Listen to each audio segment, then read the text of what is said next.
Hey guys, how's it going? Michael Troy here. Today we are looking at Comics Interview number 25 from 1985, featuring a full-length issue interview with John Byrne. So let's get right into it. Okay, so this is just a fanzine from the 80s that had quite a lengthy run. They covered, comic book artists and writers and events and whatnot, and always had great interviews.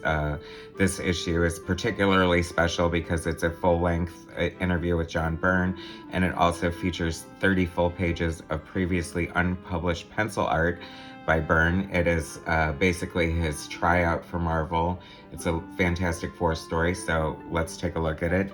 Great cover here with he's going to be interviewed, so he's saying, "Just ask anything you like, Jim."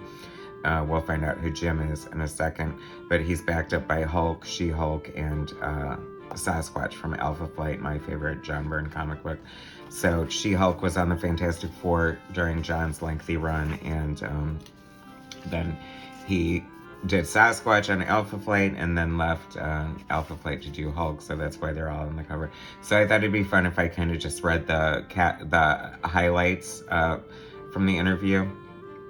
So John is saying, "No one can stop me, laughter.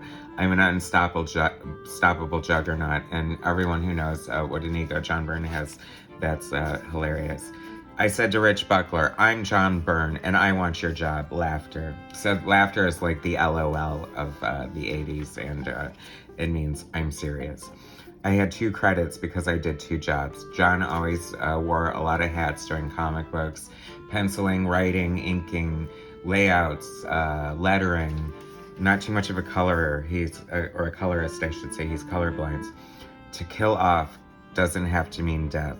Ain't that the truth? Boy, did John Byrne predict the zombie apocalypse of current comic book industry, and by that I mean how everyone comes back from the dead.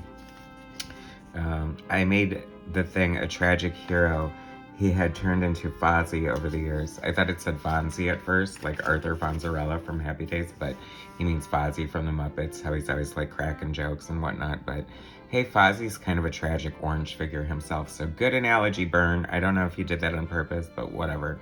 "An X-Men, I was afraid to make changes." Well, I don't know.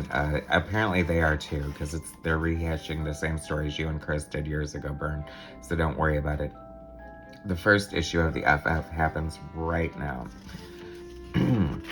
It's a bold statement. "Mine have never met the Beatles." Well, I guess that's a continuity thing. "Which Superman is real, which isn't?" If I didn't write it, it isn't real. "Jim used a robot in his first appearance. Everyone thinks I have a giant ego." Oh no, why would you say that? "The way my head works, I go, you don't like it? Well, I make it worse."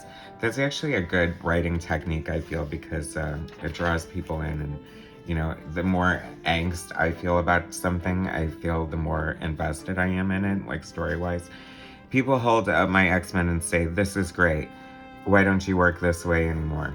That's gotta suck to always be compared to your best work. But, who's to say that's his best work? It's all subjective.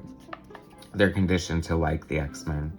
I know, it's funny, as a lifetime X-Men fan, it's kind of not fun that they're so cool now. I'm one of those people. "They're crazy for Secret Wars. It's logical." Well, yeah, toys, cross-company team-ups and battles. What's not to love? "I played Frankie the way we all would be." Frankie Ray, the way we would all be if we suddenly had flame powers and then became the Herald of Galactus. "Never believe what you read on a cover." All right. These could also be like John Byrne fortune cookies. "Fans don't really know what they want." Oh, well, not in the day of the internet. Boy, do they know what they want, right? They're practically writing the comic books themselves with their demands. Here's where starting the 30 pages of bonus material. This is the Byrne, Jack Kirby inspired tryout for Marvel, and this is a great splash page. I really suck at drawing rockets, and that looks great to me. This is very heavily influenced by Jack Kirby, but you can see a lot of Byrne in it as well. I mean, this is in the early 70s. This is before his first professional work, I believe. So this is pretty stellar with all the, you know, very professional draftsmanship and the amazing storytelling he has going on, and just the finishing. I have to say, like, it almost looks like, you know, the inker wouldn't have much to do. It's very solid, very much a Kirby Sinnott impersonation, but totally down with that. I mean, in his defense, he wanted to get on the Fantastic Four, and back in the day, they really did want a house style.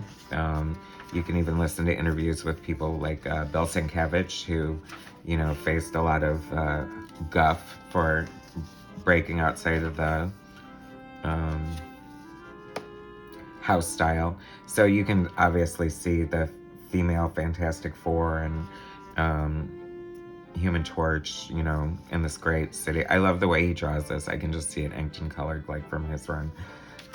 He was just, I feel like Fantastic Four is definitely, I feel I was introduced to him on the FF before I was the X-Men, so I kind of like got to discover the X-Men after the FF, which was like really cool, because I mean, usually when you discover the older stuff, you're like, wow, this isn't as good, but I was like, wow, this is amazing.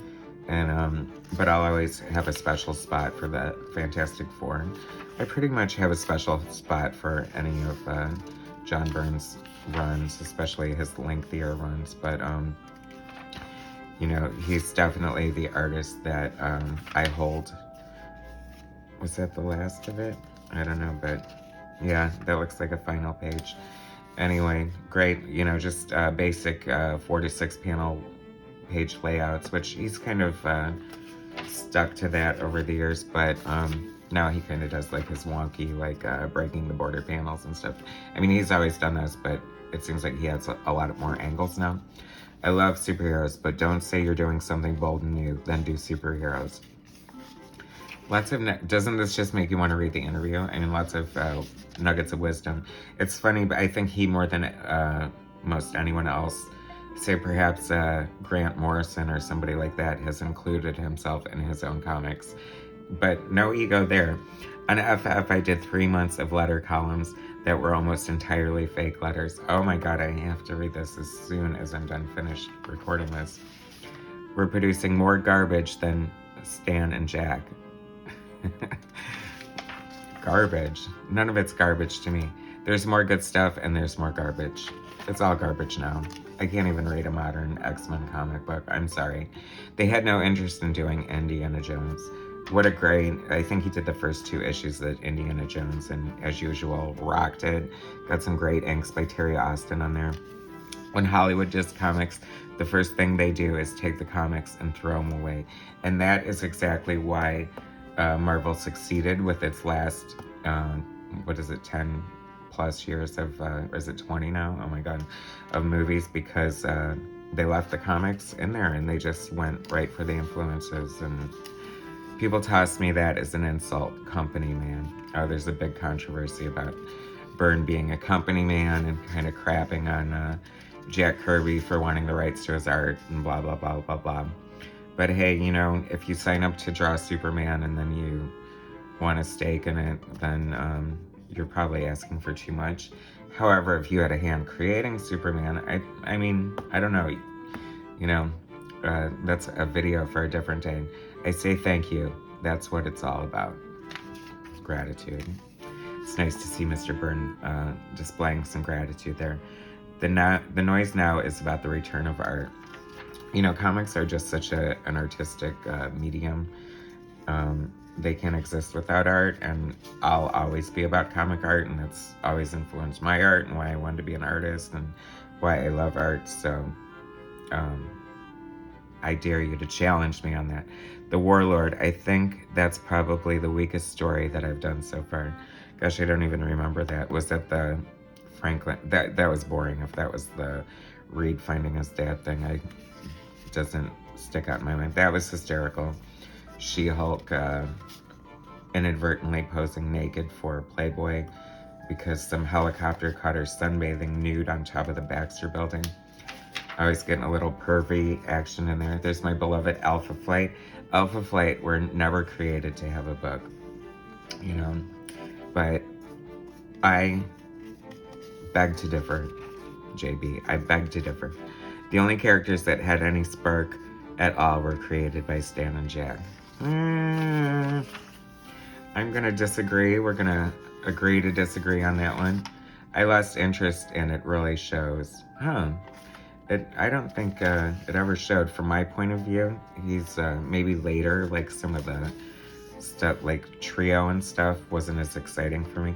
I can't conceive of when I won't be doing the FF. Well, that was 85 and you haven't done it since, but they are included in X-Men Elsewhere. So if you're not aware of X-Men Elsewhere, go to John Byrne or ByrneRobotics.com, and there's a fanfic X-Men book there that you can check out. That's really awesome. This is just the letters page. So that was like the big juicy long interview with John Byrne. Some great look at his early work trying to get work in comics, announcing the John Byrne lithograph series. Gosh, I wonder how much that was. Blah, blah, blah, blah, blah, blah, blah. Anyway, $200. I'm sure it's like amazing. Anyway, so that's John Byrne's Coimics Interview. Great issue length interview. Definitely check it out if you... I was going to do like a dramatic reading the whole interview. Maybe I still will. I don't know. So that's a look at that and really fun early pencils of Byrne. Please like this video and subscribe to my channel, and I'll bring you some more stuff later. All right, take it easy, guys. Thanks.